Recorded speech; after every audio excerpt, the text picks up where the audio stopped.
ስንት የሥራ ማስታወቂያ ይወጣላል አይ ይሄ ስራን ያልገባም ለምን እኔን አይመጥነኝም ይላል ሞባይል መቀማት ነው እንዴ አንተን የማይመጥነ ሌብነትና ውሸት ነው ስራ ጋገኘ እየሰራ ያ ረቢ ደግሞ የተሻለ ስራ አስተንትላል ስንት ስራ ያለ አይ እኔን አይመጥነኝም አረ ፕሮቶኮል ይበላል እንዴ ይላል ፕሮቶኮል ሞባይል ቀምቶ መሮጥ ነው ፕሮቶኮል የተሰጣ ልብስ ቀምቶ ሞሰር ነው ፕሮቶኮል የሰው እንባን ማስለቀስ ነው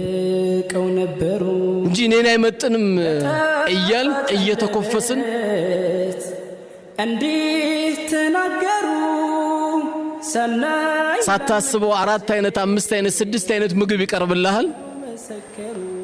አንተውን በጣም የተንከባከቡ ይመስላል ትንሽ ይዮንክን ያለው ውጣና ስራ አንተ አንድ ደካማ ሰው ነህ ዓለምን ያንበረከኩ